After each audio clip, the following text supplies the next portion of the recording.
Hello friends, simple life by ഐഷയിലേക്ക് എല്ലാവർക്കും സ്വാഗതം.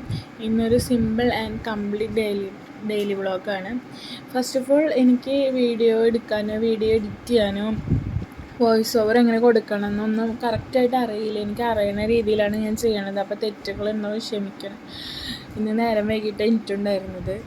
അപ്പോൾ ഒന്നാമത്തെ ലേറ്റ് ആയിട്ടുണ്ടായിരുന്നു. ഹസ്ബൻഡിന് പോകണമെന്നാണ്. അപ്പോൾ തട്ടിക്കൂട്ടൊരു ചെറുപയർ ഉപ്പേരി ഉണ്ടാക്കാം, പിന്നെ ഇന്നലത്തെ കൂട്ടാനൊക്കെ ഉണ്ട്. അപ്പോൾ അത് വെച്ച് അഡ്ജസ്റ്റ് ചെയ്യാമെന്ന് വെച്ചു. കുഞ്ഞ് എൻ്റെ ഒപ്പം വന്നിരിക്കുന്നുണ്ട്. അവൻ ഇൻഹേലർ എടുത്ത് കളിക്കുന്നുണ്ട്. അപ്പോൾ ഞാൻ അവനെ ചീത്ത പറയാതെ എടുത്ത് കളിക്കരുത്, അങ്ങനെ വലിയ ആൾക്കാർ വലിക്കരുത്, അത് കുഞ്ഞു കുട്ടികൾ ഉപയോഗിക്കാൻ പാടില്ല എന്ന് ചീത്ത പറയാണ്. അപ്പം അമ്മ ചെറുപയർ വെച്ചിട്ടുണ്ട്, അവിടെ വേവിച്ച് വെച്ചിട്ടുണ്ട്. അപ്പോൾ എനിക്കൊന്ന് കാച്ചിയാൽ മതി.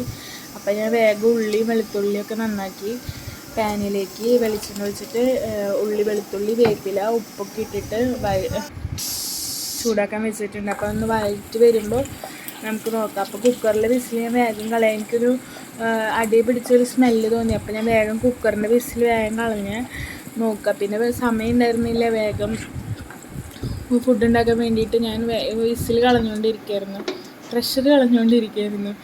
അപ്പോൾ ഞാൻ അപ്പോഴേക്ക് ഇത് മൂത്ത് വന്നപ്പോൾ ഞാൻ മുളക് പൊടി ഇട്ടിട്ട് നന്നായി ഒന്ന് മൂപ്പിച്ച് കഴിഞ്ഞിട്ട് അതിലേക്ക് നാളികേരം ഇടും. ഇവിടെ നാളികേരം ഇടും. എൻ്റെ വീട്ടിലൊന്നും നാളികേരം ഉപ്പേരി ഉണ്ടാക്കുമ്പോൾ സാധാരണ നാളികേരം ഇടാറില്ല. പക്ഷേ ഹസ്ബൻഡിൻ്റെ വീട്ടിലെ എല്ലാ ഉപ്പേരികളിലും നാളികേരം ആഡ് ചെയ്യും. നാളികേരത്തിന് നല്ല വിലയാണെന്നറിയാം, പക്ഷെ നാളികേരം ഇട്ടാൽ നല്ല ടേസ്റ്റ് കിട്ടും. അപ്പോൾ നാളികേരം ഇടും. അത്ര ഹെൽത്തി അല്ലെങ്കിലും കുഴപ്പമില്ല, ഇവിടെ നാളികേരം ഇടാറുണ്ട്. അപ്പം നാളികേരം ഒന്ന് മൂത്ത് എന്താ പറയുക, ഒന്ന് ഫ്രൈ ആയിട്ട് വരുമ്പോൾ നമ്മൾ ചെറുപയർ വേവിച്ചിട്ട് ഇതിലേക്ക് ഇടുക. ഇന്ന് ഉണ്ടാക്കിയാൽ നാളികേരം കൂടിയിട്ട് ചെറുപയർ കാരണം അടിഭാഗം ഇത്തിരി അടി പിടിച്ചിട്ടുണ്ടായിരുന്നു. അപ്പം ഞാൻ മുകളിലത്തെ ഭാഗം മാത്രമേ എടുത്തുള്ളൂ, അപ്പോൾ കുറച്ചുണ്ടായിരുന്നുള്ളൂ. അപ്പോൾ നാളികേരം കൂടുതലും ചെറുപയർ കൂടുതലും നല്ല ടേസ്റ്റ് ഉണ്ടായിരുന്നു, പക്ഷെ കുറഞ്ഞു പോയി. അപ്പോൾ ഞാൻ ചേട്ടന് ചോറ് നല്ല ചൂടായിരുന്നു. അപ്പോൾ പ്ലേറ്റിലേക്ക് ഇട്ടിട്ട് വേഗം ഫാനിൻ്റെ ചുവട്ടിൽ കൊണ്ട് വയ്ക്കുക.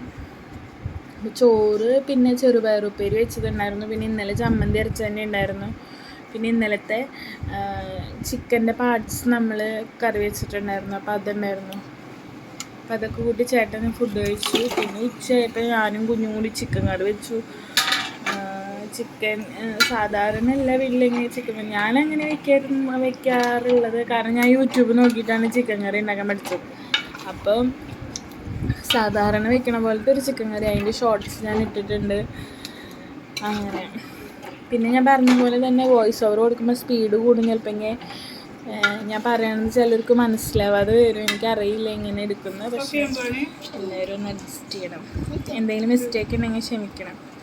പിന്നെ കുഞ്ഞു അതിൻ്റെ ഇടയിൽ ചിക്കൻ കറി വെക്കണതിൻ്റെ ഇടയിൽ എൻ്റെ അടുത്ത് പറയും, അമ്മ ഉപ്പില്ല ഉപ്പിട് എന്ന് പറയാണ്. അവൻ എല്ലാ കൂട്ടാനും ഉപ്പിട് എന്ന് പറയും. അപ്പോൾ അവനിടാൻ വേണ്ടിയിട്ടാണ് ഉപ്പ്. അപ്പോൾ അവൻ ഇട്ട് കഴിഞ്ഞാൽ അവന് സമാധാനമായി. അങ്ങനെ അവൻ ഉപ്പിട്ട് ഒക്കെ ടെസ്റ്റ് ചെയ്യുന്നുണ്ട്.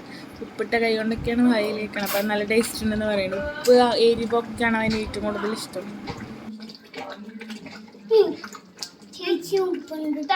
ഒരു ടേസ്റ്റ് ചെയ്തില്ല.